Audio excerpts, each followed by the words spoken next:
ne sais pas si c'est important de partager ça avec vous. Il semble que lors de sa dernière visite au nord là-bas, Faure n'était pas du tout content de la qualité des nouvelles bases militaires.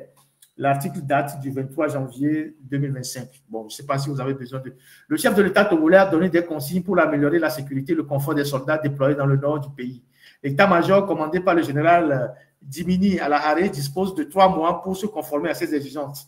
En visite dans la région des Savanes, le 25 décembre dernier, le président Faure Gnassingbé est allé à la rencontre des troupes togolaises déployées face aux groupes armés dans le cadre de l'opération militaire Kondouaré. Flanqué de Kalis Madjoulba, ministre de la Sécurité de Yak Damam, son prédécesseur, désormais titulaire du portefeuille de l'eau des ressources halieutiques, le chef de l'État a tenté de prendre la température du terrain en compagnie de ses sécurocrates. Il a tout d'abord exprimé son mécontentement quant à la qualité des infrastructures réalisées dans les nouveaux camps militaires ou des postes de combat avancés, POC, situés dans les zones de Bengal, Tourne 50 et Nord-Est. Ceux-ci ont récemment été conçus pour renforcer le maillage défensif des forces armées togolaises le long de la frontière avec le Burkina Faso.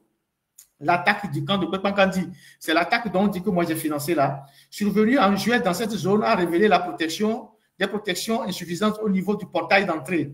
Ces failles avaient permis aux groupes armés de pénétrer dans l'enceinte et d'infliger de lourdes pertes aux FAT. Donc, on n'a jamais communiqué sur les lourdes pertes des FAT.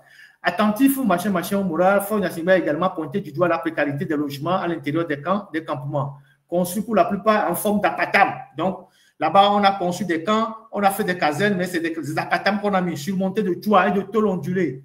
Ils offrent un confort rudimentaire aux militaires togolais, déplorant la situation, machin. Donc, Faure, qui est le ministre des Armées, il est allé là-bas et c'est là-bas qu'il découvre que les militaires ne sont pas logés dans des conditions de confortabilité, si je peux parler ici. Vous savez, la situation dans le Sahel est catastrophique et nous devons redouter que cette situation ne nous impacte.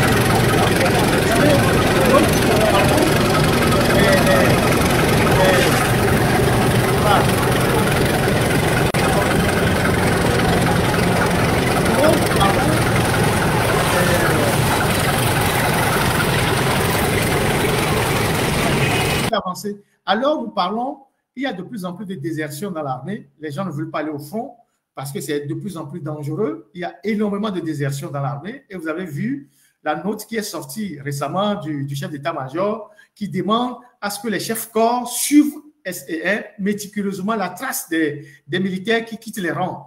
Parce que peut-être qu'ils ont peur que ces militaires soit vont rejoindre le camp des insurgés ou bien vont revenir d'une manière ou d'une autre.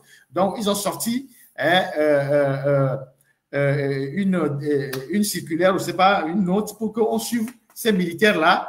Et donc, la situation est catastrophique. Et la manière dont les djihadistes sont maintenant armés, avec tout ce qu'ils ont comme arsenal, ils vont se déporter vers les pays de la côte. Donc, les jours à venir vont être compliqués pour les pays côtiers parce que ces gars qui n'avaient que 2 ans, des moteurs, des Kalachnikov, aujourd'hui, ils ont des armes très puissantes, ils ont des blindés, ils ont des véhicules, ils ont des mitrailleurs, ils ont des drones. Donc, ils peuvent se déporter très loin. Donc, la manière dont les choses se dégradent là, on risque d'avoir une situation assez catastrophique dans les jours qui viennent.